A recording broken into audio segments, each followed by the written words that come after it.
നശിച്ചുകൊണ്ടിരിക്കുന്ന താളിയോല ഗ്രന്ഥങ്ങളെ പുനരുജ്ജീവിപ്പിക്കുകയാണ് തൃശൂർ ബ്രഹ്മസ്വം മഠത്തിലെ Kerala manuscript preservation centre. വർഷങ്ങൾ പഴക്കമുള്ള ഗ്രന്ഥങ്ങളുടെ ഡിജിറ്റൽ രൂപം തയ്യാറാക്കി സംരക്ഷിക്കുകയെന്ന ലക്ഷ്യത്തോടെ പുതിയ പ്രോജക്റ്റിന് രൂപം കുറിച്ചിരിക്കുകയാണ്. പോണ്ടിച്ചേരി ഫ്രഞ്ച് ഇൻസ്റ്റിറ്റ്യൂട്ടും ബ്രഹ്മസമഠവും ചേർന്നാണ് ഇത്തരമൊരു പ്രോജക്റ്റിന് ആരംഭം കുറിച്ചത്. വർഷങ്ങൾ പഴക്കമുള്ള താളിയോല ഗ്രന്ഥങ്ങളെ നാശത്തിന് വിധേയമാക്കാതെ ഡിജിറ്റലൈസ് ചെയ്ത് സംരക്ഷിക്കുക എന്നതാണ് പ്രധാന ദൗത്യം. ആദ്യഘട്ടത്തിൽ ബ്രഹ്മസമഠത്തിലെ തന്നെ താളിയോല ഗ്രന്ഥങ്ങളെയാണ് ഡിജിറ്റലൈസേഷന് വിധേയമാക്കിയത്. ഏകദേശം 800ഓളം താളിയോല ഗ്രന്ഥങ്ങളെ ഡിജിറ്റൽ രൂപത്തിൽ മാറ്റിയെടുത്തിട്ടുണ്ട്. അടുത്ത ഘട്ടത്തിൽ വീടുകളിലെയും സ്വകാര്യ വ്യക്തികളുടെയും പക്കലുള്ള ഗ്രന്ഥങ്ങളെ ഡിജിറ്റലൈസ് ചെയ്ത് സംരക്ഷിക്കാനാണ് പ്രോജക്ട് ടീമിന്റെ ലക്ഷ്യം. അതിനായി digital reservation of Kerala archives എന്ന പേരിൽ പുതിയ പ്രോജക്റ്റും ആരംഭിച്ചിട്ടുണ്ട്. താളിയോല ഗ്രന്ഥങ്ങളുടെ സംരക്ഷണം, ഡിജിറ്റലൈസേഷൻ, കാറ്റലോഗിംഗ് എന്നിങ്ങനെയാണ് ഇവിടെ ചെയ്തു വരുന്നത്. നമ്മൾ ചെയ്യുന്നത് പ്രൈവറ്റ് കളക്ഷൻസ് മാനുസ്ക്രിപ്റ്റ് കാറ്റലോഗിങ്ങും ഡിജിറ്റലൈസേഷനും നമ്മളെല്ലാം ചെയ്യുന്നത്.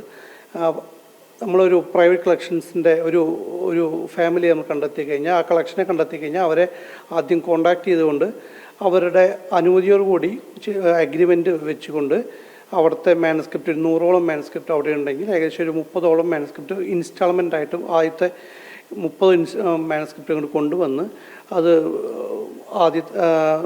ഒരു ബണ്ടിലെടുത്ത് ആദ്യം പൊടി തട്ട് ക്ലീൻ ചെയ്യുക, ഡസ്റ്റിങ് ആദ്യം നടത്തി കഴിഞ്ഞിട്ട് അതിനുശേഷം അതിലത്തെ ഓലകളെ നമ്പർ അനുസരിച്ച് അടുക്കുക. അത് ഷഫിൾഡായിരിക്കും ഒട്ടുമിക്ക ഓലകളും. അത് നമ്പർ അനുസരിച്ച് അടുക്കി അതിനുശേഷം എല്ലാ ബണ്ടിൽസും ഡീറ്റെയിൽഡായിട്ട് വായിച്ച് കാറ്റലോഗ്. സ്വകാര്യ വ്യക്തികളിൽ നിന്നും ശേഖരിക്കുന്ന താളിയോല ഗ്രന്ഥങ്ങളെ ഡിജിറ്റലൈസ് ചെയ്യുന്നതിനൊപ്പം പഴയ ഗ്രന്ഥങ്ങൾ വൃത്തിയാക്കി പുൽത്തൈലം പുരട്ടി ഉണക്കി നമ്പർ പ്രകാരം അടുക്കി വെച്ച് പുതുമയോടെ വ്യക്തികൾക്ക് തന്നെ കൈമാറുന്നു.